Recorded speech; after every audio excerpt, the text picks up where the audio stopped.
Now, as a precursor to all of our listeners, I'm pretty sure people that are going to be listening to this are going to be slightly surprised because most people feel that peak area Mike Tyson is the most intimidating boxer Right. that they've ever seen. But Right. I've always told people, okay, if you think Mike Tyson is intimidating, take whatever that is and multiply it by 100, and you might get the Sonny Liston and um and 70s version of George Foreman. Okay, let's Right. start with Sonny Liston first. Just a few things, because sometimes you have to kind of describe sometimes what happened in life to them is kind of what led to what they Right. ultimately became. Now, in the case of Sonny Liston, obviously he's great world champion. Like, honestly, for greatest jab, he could be on the list. I've seen him break people. He and Foreman. I saw him break a guy's shoulder.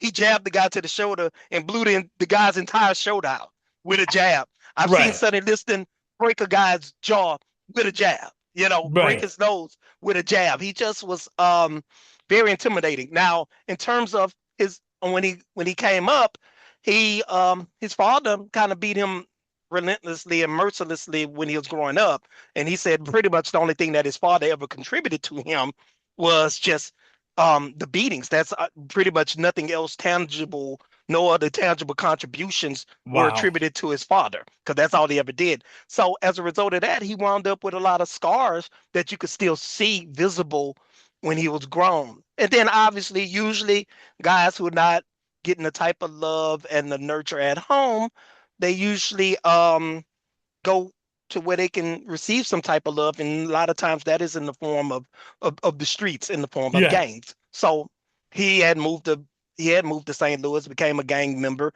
and by the St. Louis police, he was known as the Yellow Shirt Bandit, Okay. and he was convicted, sentenced to 5 years in the Missouri State Penitentiary, and he Hmm. took up boxing, which led to an early release, and then following brief amateur career, he turned pro to gain the heavyweight title of the world. He knocked out Floyd Patterson, trained by Cus Amato, to Yep. win the heavyweight championship in 1962 at Comiskey Park in Chicago.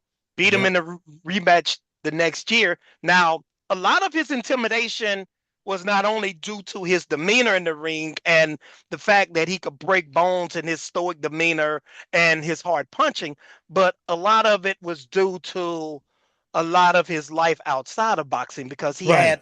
he had mafia ties. He had ties to a renowned and notorious racketeer, so he had mafia ties. And then also he used to always get into these fights with police often since he had such ties. And Right. one time in St. Louis near his home in 1956, a policeman confronted him.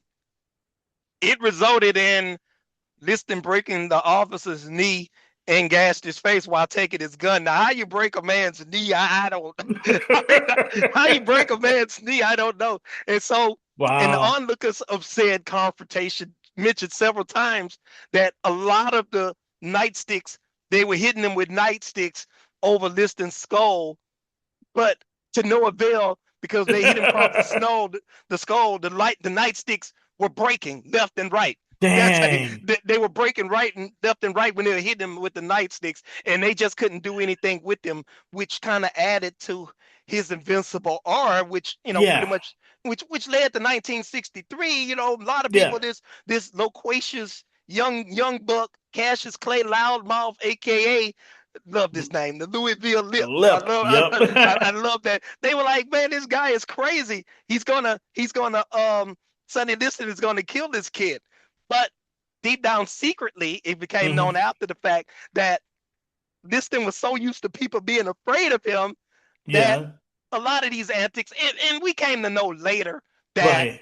a lot of this stuff Ali would do, he was kind of like the what do you call it, the originator of you know, doing things just for promotion. Right. Like you Right. remember, like for example, like in Rocky Four, when Apollo Creed was arguing with Drago, his wife, and his Right. analyst. You're like, you're history, chump. You're history, chump. You're history. And then as soon as he turns around to walk off, he talks to Rocky calmly. How did I do? You know, Yeah.